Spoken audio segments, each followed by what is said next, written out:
Vamos lá. Olha só, gente. Então, na aula passada, nós falamos aqui um pouco sobre a questão da estatística inferencial, certo? Peraí só um minuto, deixa eu encostar a porta aqui.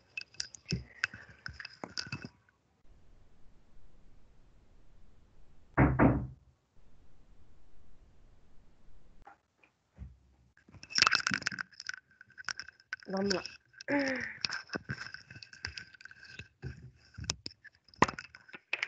Gente, então na aula passada, nós falamos um pouco aqui sobre a questão de estatística inferencial, certo? Então, vocês lembram aí a diferença entre estatística inferencial e estatística descritiva? Todo mundo lembra, muito bom. Vamos lá, questão de prova. Diferencie estatística inferencial de estatística descritiva. O que você colocaria?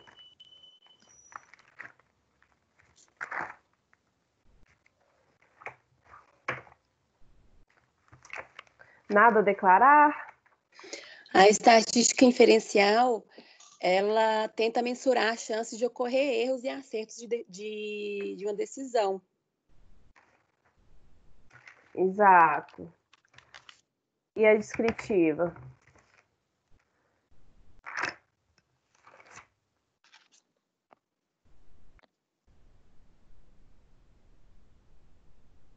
Como o próprio nome já diz, a descritiva vai fazer uma descrição daquela amostragem, né? Daquela população. Então, gente, como a gente está falando de estatística inferencial, vou anotar aqui, vai cair na sua prova, viu? Qual a diferença entre estatística inferencial? A descritiva, ela descreve os dados, né, Nayara? Exatamente.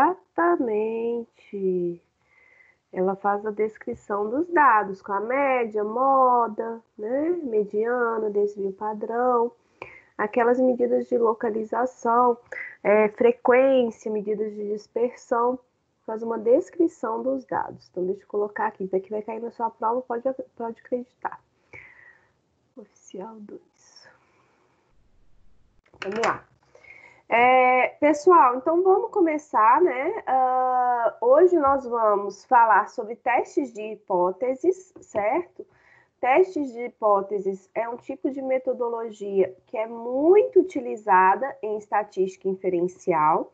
Aqui eu coloquei esse gráficozinho só para exemplificar, lembrando a questão da curva normal, né, da distribuição dos dados, que a gente citou aqui na aula passada, né, que geralmente nós temos ali grande parte dos dados seguem o teorema do limite central, onde você tem uma distribuição que tende à normal.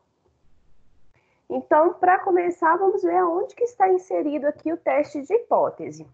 Olha só, nós temos, né, aqui ao longo das nossas aulas, nós citamos dois tipos principais de métodos estatísticos. A estatística descritiva, que busca, né, fazer essa caracterização, essa descrição dos dados de determinada amostra. Então, por exemplo, quando eu falo um tipo de censo, por exemplo, onde eu vou verificar a escolaridade, a renda, número de habitantes por domicílio, nível de número de filhos, enfim. Isso daí é um tipo, né, configura um tipo de estatística descritiva, onde você tem a caracterização, a descrição daqueles dados.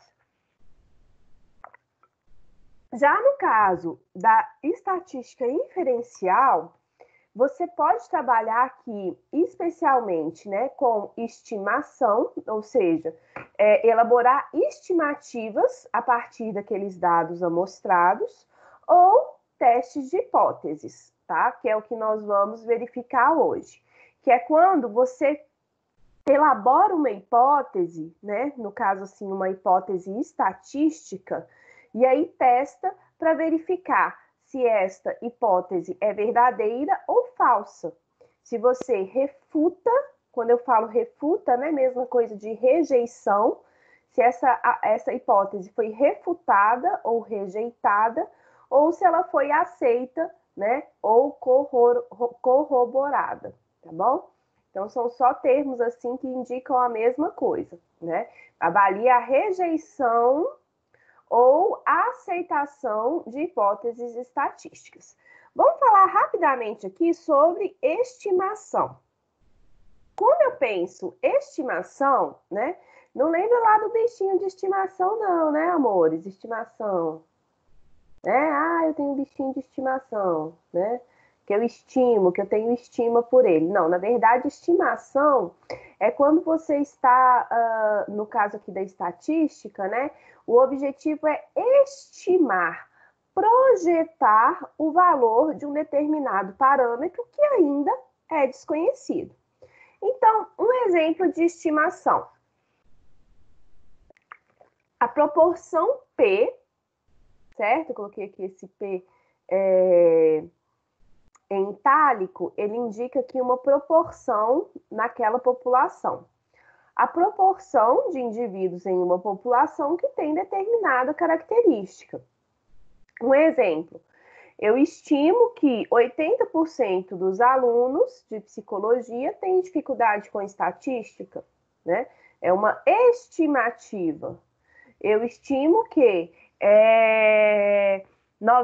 80% dos alunos que estão tendo aula à distância estão enfrentando algum tipo de dificuldade. Eu estimo que 70% da população está sofrendo com algum tipo de transtorno de ansiedade ou depressão por causa do isolamento e distanciamento social. Então, são o quê? Estimativas. Quando eu determino especialmente determinadas proporções para uma população. Nayara. Oi, amor, diga. Essa estimação está relacionada com o quesito de mensurar, é isso? Sim, sempre, né? Olha só, na estatística a gente mensura, certo? Ou seja, a gente coleta ali os dados, mas essa estimativa é como se fosse uma projeção, certo? A estimativa é uma projeção daqueles dados que foram mensurados. Faz parte de um tipo de inferência. Lembra, né? A inferência, ela tem como a seguinte característica, olha só. Na estatística inferencial, eu analiso uma amostra, certo? Então, eu mensuro os dados de determinada amostra, certo? E aí eu tento avaliar, projetando como que aquilo aconteceria na população, no todo, certo? Essa inferência, ela pode se dar ou pelo teste de hipóteses, aonde você verifica se aquela hipótese é verdadeira ou falsa, ou por estimativas, né? Eu vejo assim que, vamos supor, nós estamos fazendo um controle de quantos alunos estão participando das nossas aulas, certo? E aí eu verifiquei que 50% da turma tem participado das minhas aulas, ok? Então, aqui, ó. Aí esse dado foi mensurado. Eu fui lá na lista, número de alunos matriculados, e vi o número de participantes, 50% na minha turma. Com isso, eu posso estimar que que, de uma forma geral, com esse modelo de aulas remotas à distância, nós temos 50% dos alunos, né, ou cerca de 50%, ou até, né, 60%, enfim, dos alunos que podem estar tendo dificuldades em relação à internet, né, em relação ao trabalho, tem muitos alunos que continuam trabalhando, etc. Então, é uma estimativa, você mensura a amostra e faz inferência sobre o todo, né? Aí você iria estimar, projetar o que acontece naquela população. Fui clara? Sim. Sim. Então, vamos lá. A estimativa é baseada no número X de indivíduos. Então, geralmente, quando eu falo aqui de estimativa, né, igual eu falei, 50% dos alunos, ou 70% da população, 80%, né? Então, ela está baseada ali, né, no número de indivíduos com determinadas características, ou que estão sem acesso à internet, ou que sofrem de ansiedade, ou que têm problema com alcoolismo, etc. Em uma amostra aleatória, né, no tamanho aqui N. N é o tamanho amostral. Mas pense bem, se o objetivo for saber, né, então a gente estima aqui, eu estou estimando, opa, aqui eu apaguei, mas que 50% dos alunos não estão participando da aula, tá? 50% dos alunos não estão participando da aula. Se eu quiser saber que esses 50% de alunos que não estão participando é por falta de acesso à internet, aí eu já tenho que verificar uma hipótese. Estão vendo a diferença? Olha só, eu coloquei aqui a estimativa que cerca de 50% dos alunos não estão participando, a partir dos dados ali que foram coletados pela lista de participantes, certo? Eu quero verificar se, né, esses alunos que não estão participando é porque estão sem acesso à internet. Então, neste segundo caso, eu já teria o quê? Uma hipótese. Olha, eu já coloquei aqui uma hipótese. E aí, eu quero testar, no caso aqui, se ela é verdadeira ou falsa. Os alunos não estão participando das aulas, pois estão sem acesso à internet. Verdadeiro ou falso? Entende? Então, já é uma hipótese. Aí já entra naquele, vai além da estimativa. Vai além daquele número, né? Vai além daquela proporção. É quando você realmente testa uma hipótese para verificar se ela é verdadeira ou falsa. Estão acompanhando? Então, olha só.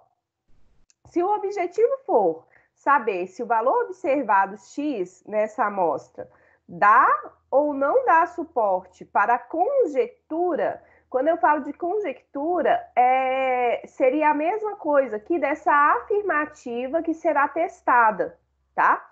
Essa conjectura seria o quê? Essa afirmativa a ser testada, a hipótese. Então, se o objetivo for saber se o valor observado dá ou não suporte a uma conjectura sobre um valor da população, né, esse valor P, então trata-se de um teste de hipóteses. Mais uma vez, estimativa, a gente trabalha geralmente com o quê? Com uma proporção, estimar, né, com uma estimativa de proporção, né, em uma determinada população. 80% dos alunos têm dificuldade com estatística, né? É uma estimativa. Agora, se for um teste de hipótese, é quando você avalia uma conjectura. Boa parte da dificuldade em estatística está associada com déficit em matemática básica. Entendeu a diferença? Deu para entender, gente? Sim, não, talvez? Ou seja, a hipótese, o teste de hipóteses, ele vai avaliar se uma hipótese é verdadeira ou falsa. Então, vai além da estimação, tá?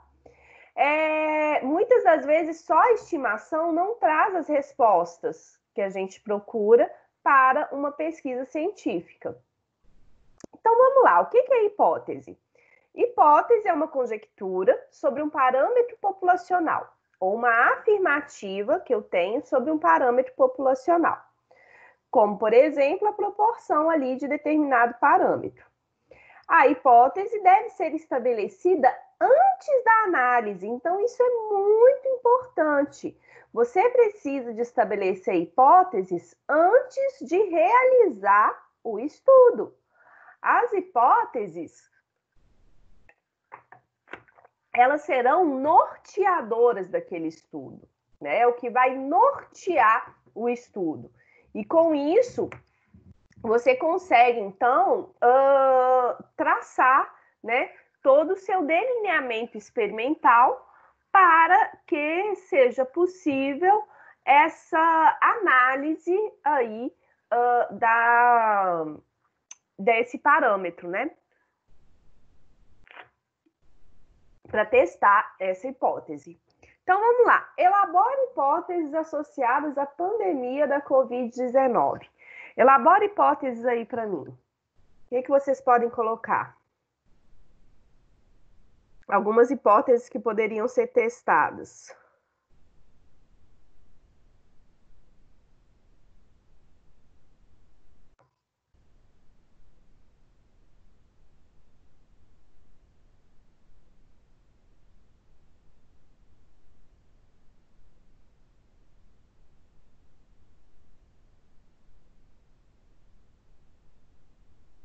Vamos, gente, elabora hipóteses aí para mim associada à pandemia.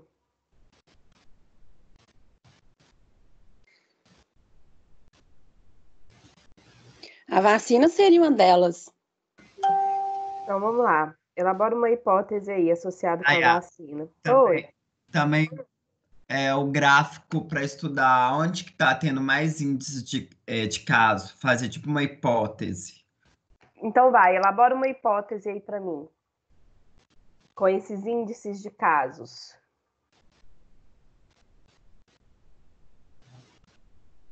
O que é hipótese? Uma afirmativa que pode ser testada. Certo? Então, elabora aí alguma hipótese que poderia ser testada.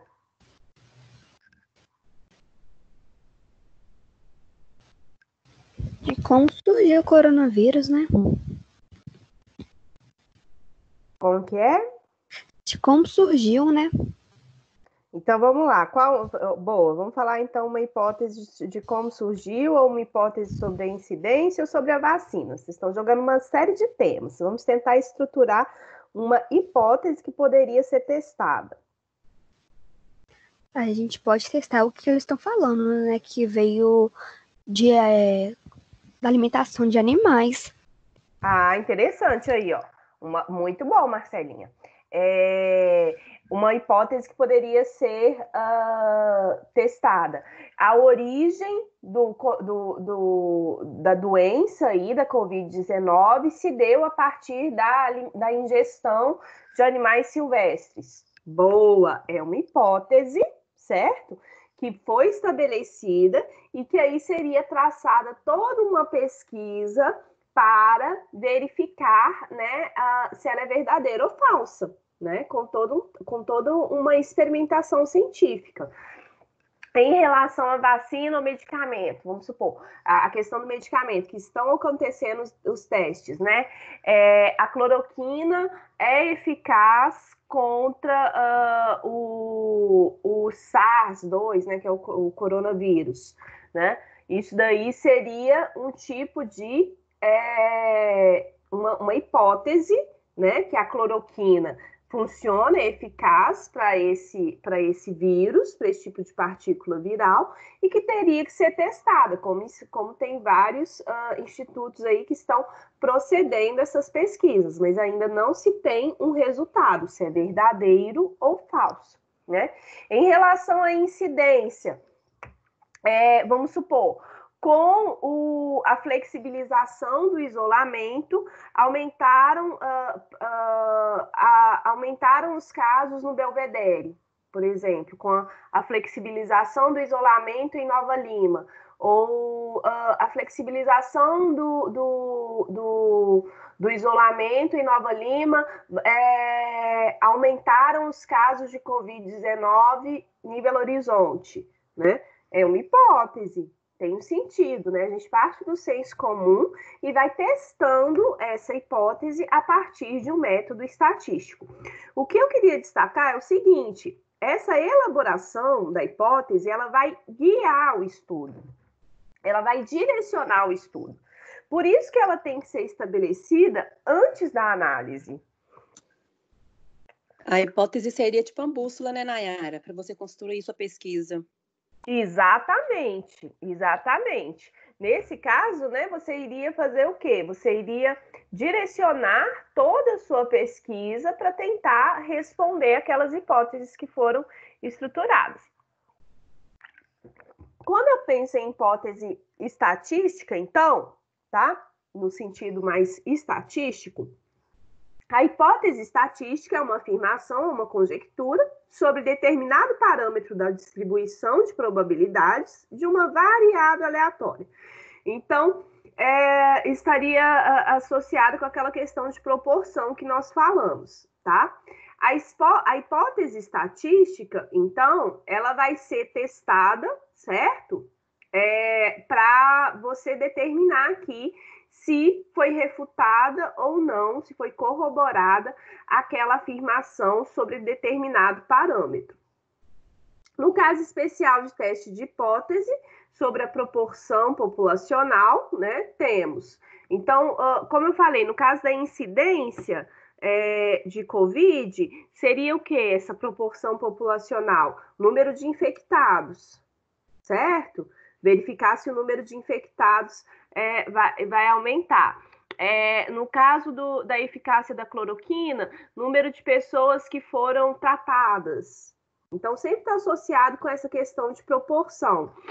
No caso da alimentação por animais silvestres, número de pessoas que tiveram exposição ou que ingeriram esse tipo de alimentos e apresentaram sintomas associados à Covid. Então, sempre a gente trabalha com essa questão da quantificação, né? Com esse método aí quantitativo, com essa proporção, para tentar entender melhor aqui, para testar sobre essas conjecturas, né? Essas hipóteses. Anota aí no seu caderno. Quando eu falo de hipótese estatística, nós temos dois tipos de hipóteses. Quando eu falo de hipótese estatística, no teste de hipóteses, eu tenho dois tipos: a hipótese nula e a hipótese alternativa. Hipótese nula e hipótese alternativa.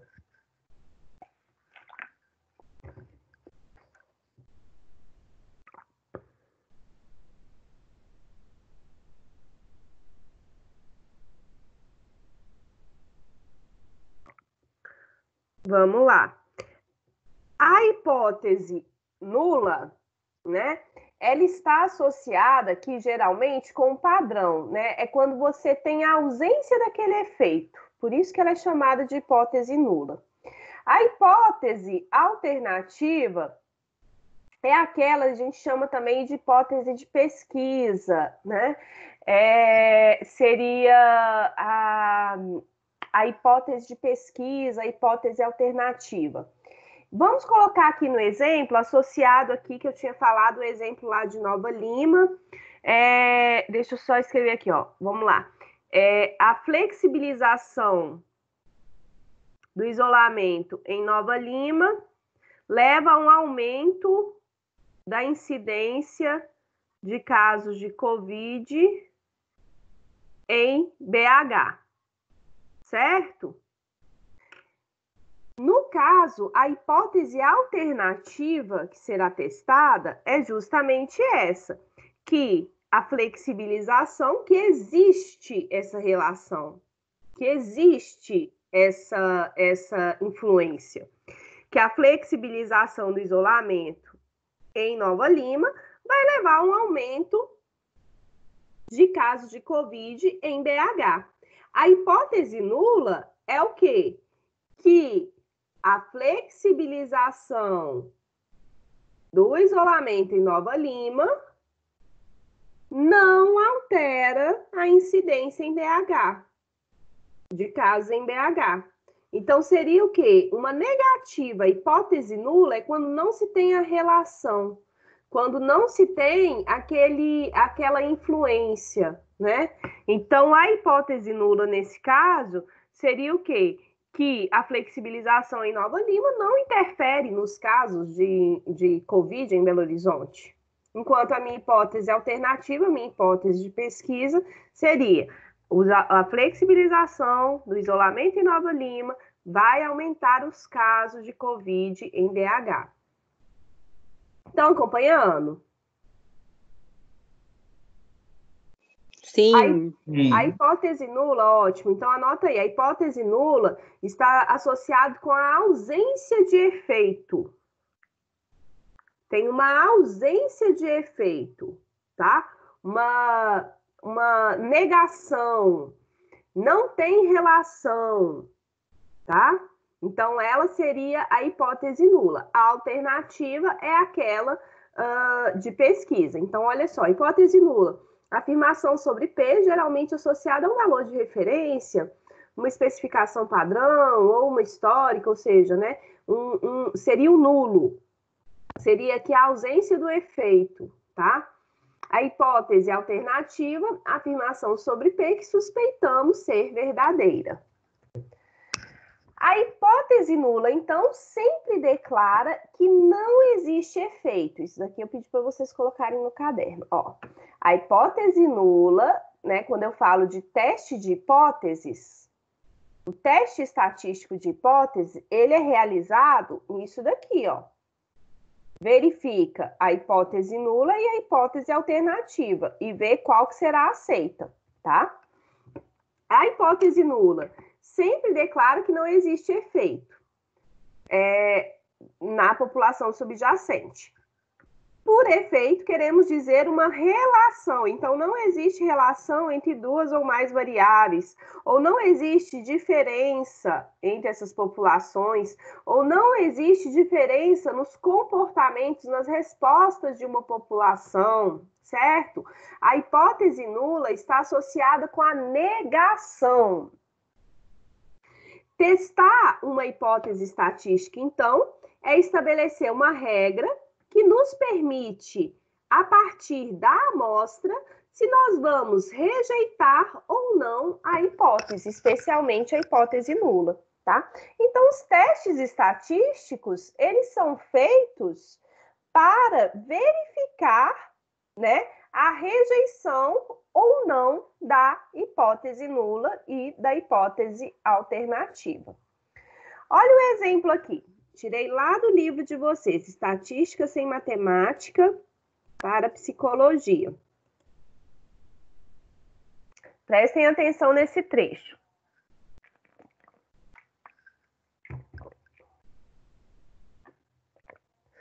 Suponha que projetamos um experimento em que oferecemos aos alunos duas formas de estudo estruturadas, que se diferenciam apenas na quantidade de horas em que eles precisam estudar.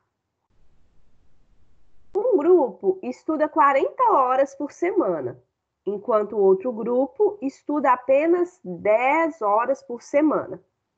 Essa é a variável independente. Vamos voltar aqui à questão da variável dependente e independente, né? Lembra que isso daqui é importantíssimo. Ó. Essa é a variável independente. Então, qual que é a variável independente? a quantidade de horas de estudo, certo? Vai ser fixo ali para um grupo e fixo para o outro. Variável independente. Vamos supor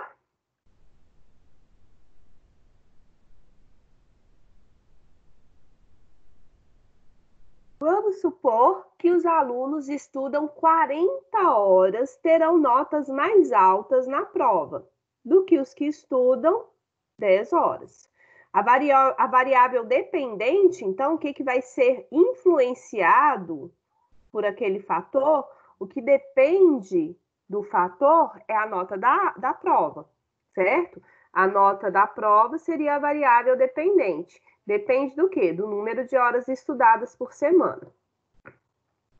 Então, vamos lá. Vamos supor que os que estudam 40 horas terão notas mais altas na prova do que aqueles que estudam 10 horas por semana. Essa será a nossa hipótese de pesquisa, né? Qual que é a hipótese de pesquisa, então? Que os alunos que estudam mais horas semanais terão notas mais altas na prova. Essa é a hipótese de pesquisa. E a hipótese nula? A hipótese nula será de que não existe diferença entre a média da nota dos dois grupos, né? Ou seja, que não existe diferença entre as médias das notas dependendo da quantidade de horas que são estudadas por semana. Observa aí o exemplo. Lembra lá de Vygotsky, se você assimilou, se você absorveu, se você interagiu de forma eficaz. E me conta. Deu para entender a diferença de hipótese nula e alternativa? Sim. Sim? Verdade? Pessoal? Só a Kelly que está comigo. A Kelly está segurando a minha mão virtualmente. Todas as aulas de estatística, ela está aí firme e forte, né, Kelly? Isso aí. Amém, Senhor. Amém, exatamente. Vamos junto. Está conseguindo acompanhar. Espero que o restante também esteja. Vamos lá. Eu tô anotando tudo Continuando. aqui. Oi. Eu tô anotando tudo aqui. Ótimo, muito bom. E aí, se tiver dúvida, também vai falando que eu vou explicando de outra forma, tá bom? Vamos lá. Uma vez que os dados forem coletados, vamos pegar aqui, né, esse estudo aqui, relacionando quais são as variáveis mesmo. É importante a gente lembrar disso, ó. A variável independente, número de horas de estudo, e a variável dependente, nota da prova, certo? Ó, eu tenho aqui a variável independente, que seria o número de horas estudadas, e a variável dependente, que é a nota da prova, tá? Eu quero saber aqui, ó, horas de estudo.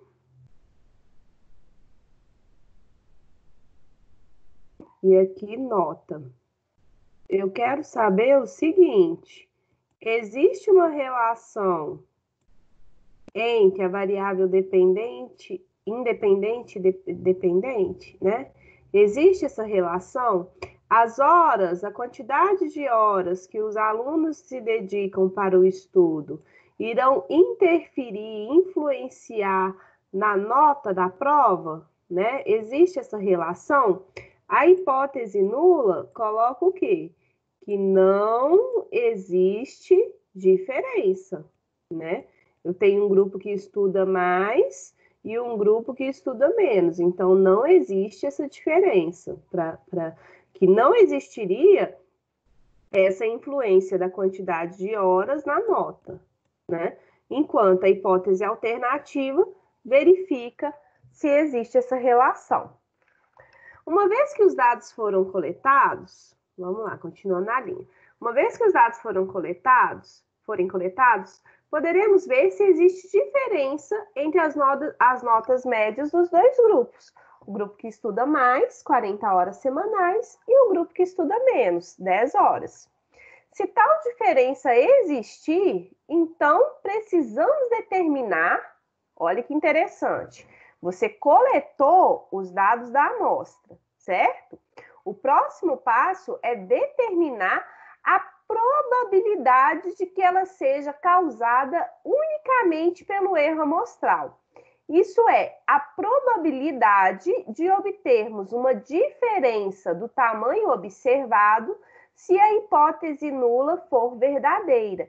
Então, quando eu falo nisso daqui, ó, aquela probabilidade, né, da hipótese nula ser verdadeira, ou a influência do erro amostral sobre essa coleta, está falando justamente daquela inferência, aquele processo onde você coleta as amostras, né? Eu tenho 2 grupos com 10 indivíduos cada grupo, né? E eu tento projetar isso para o todo, para uma população de uma forma geral. E é isso que acontece no teste estatístico. Se essa probabilidade for pequena, né, essa probabilidade de erro, porque a gente avalia isso, erro sempre vai ter. Mas qual é a probabilidade do erro? Quanto que o erro está tendenciando a minha análise? Essa hipótese nula por verdadeira. Se essa probabilidade for pequena, faz sentido assumir as diferenças. As diferenças foram devido à manipulação da variável independente, em vez de unicamente pelo erro amostral. Então, aqui, gente, está falando sobre essa influência do erro, né? Será que aquela diferença que eu observei nos 2 grupos, né, entre o grupo que estuda 40 horas e o grupo que estuda 10 horas semanais, será que isso se deu por uma tendência de amostragem, um viés, um erro amostral, ou se isso realmente pode ser especulado para toda a população, né? E é isso que é feito no teste estatístico, essa avaliação da probabilidade, né, do erro. Então, olha aqui, uma vez que os dados forem coletados, poderemos ver se existe diferença entre as notas médias dos 2 grupos. Beleza. Se existir essa diferença, aí a gente tem que determinar o grau de erro. Precisamos determinar qual que é a probabilidade, né, de ter ali diferença se a gente aumentar o tamanho da amostra. Será que esses resultados serão alterados? Lembra que o tamanho amostral pode influenciar fortemente nos resultados. Então, será que se eu fizer essa mesma pesquisa, ao invés de ser com 10 alunos, eu colocar 100 alunos em cada grupo, ou 1.000 alunos em cada grupo, será que eu vou ter os mesmos resultados? E aí que entra, né, essa questão da análise, da probabilidade de aceitação ou refutação das hipóteses, tá bom? Para colocar aqui, só para vocês entenderem, né, eu coloquei aqui, falando de erro, aproveitando essa fala aqui sobre erro amostral, nós temos 2 tipos de erros que podem acontecer quando a gente faz o teste de hipóteses.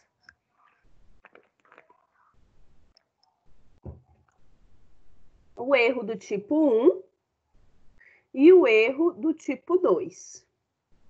O erro do tipo 1 é quando você tem aqui, né, a probabilidade de se rejeitar a hipótese nula quando ela é verdadeira, tá?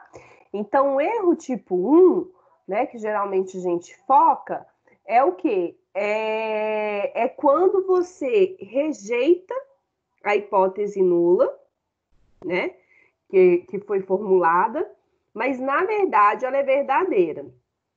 E aí, eu trabalho com o que eu falo de nível de significância, que eu vou mostrar aqui para vocês melhor no gráfico, tá? O nível de significância, que seria esse alfa, né? Ele geralmente é adotado, isso aí vocês já viram em todos os artigos que vocês trabalharam, se não foi de revisão, se foi um artigo experimental, fala muito do nível de significância. O que é isso? Né? Está associado com aquela confiabilidade dos dados. Lembra que eu tinha falado sobre isso? A probabilidade de ter erro naquela amostragem. Então, o nível de significância igual, né? Ou maior, ou menor, perdão. Um nível de significância igual ou menor a 5 indica uma alta confiabilidade daqueles dados. Então, quer dizer que aquele erro amostral, né? Mesmo existindo aquele erro, você consegue projetar aqueles resultados para diferentes tamanhos amostrais. Nível de significância está associado, então, com aquele erro. Quando eu tenho nível de significância de 5%, só para vocês entenderem, tá? Quer dizer o seguinte, que com 95% de confiança, eu posso afirmar, né, que existe uma relação entre as médias entre o tempo de estudo e a média de nota, né, dos alunos. Então, o nível de significância, a gente vê muito isso. Os dados foram significativos, né? Foi estatisticamente significativo. Houve uma diferença significativa. O que é isso? Está associado com essa questão do erro amostral, tá? Esse nível aqui de significância, a confiabilidade dos dados. Então, o erro do tipo 1 é muito importante. O erro do tipo 2, ele acontece quando você rejeita a hipótese alternativa, mas ela é verdadeira. Aqui eu coloquei um exemplo. Imagina, uma pessoa está sendo julgada. Você tem aqui um julgamento, né, judicial. Como pela lei a pessoa é inocente até que se prove o contrário, as hipóteses são, né? Eu tenho aqui a hipótese nula. A pessoa é inocente, certo? Porque todos são inocentes até que se prove ao contrário. A hipótese alternativa, a pessoa é culpada, ela é responsável por aquele ato, ela tem uma relação com aquele ato ali criminal. Quando eu penso no erro tipo 1, vamos voltar aqui. Probabilidade de se rejeitar a hipótese nula quando ela é verdadeira. Então, a pessoa era inocente, mas foi condenada. Erro tipo 1. A pessoa é condenada apesar de ser inocente. A hipótese nula era verdadeira, mas foi rejeitada. O erro tipo 2 seria o quê? Probabilidade de rejeitar a hipótese alternativa quando ela é verdadeira. A pessoa, né, foi rejeitada aqui a hipótese alternativa, ou seja, a pessoa foi considerada aqui inocente, a pessoa foi absolvida, mas ela era culpada. Naturalmente, a justiça procura reduzir a possibilidade de quê? De ocorrer o erro tipo 1, porque a gente entende que é mais grave condenar os inocentes do que absolver criminosos. Por quê? Né? Toda pessoa é considerada inocente até que se prove o contrário. Então, aqui só um exemplo para vocês verem essa diferença, erro tipo 1 e erro tipo 2. Pessoal, vocês estão acompanhando? Tá dando para acompanhar? Sim, Nayara, tá sim. Ai, que bom.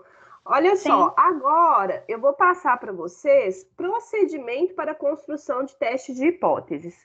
Mas como esse assunto é um pouco complexo, né, e às vezes fica muito denso, vamos fazer aqui um intervalinho, uns 15 minutos, e a gente volta, tá? Só para você poder se organizar aí, dar uma olhada nesse material, em tudo isso que eu falei, porque agora eu vou continuar falando sobre esses conceitos. Então, a diferença das hipóteses, a questão do erro amostral, nível de significância, tá?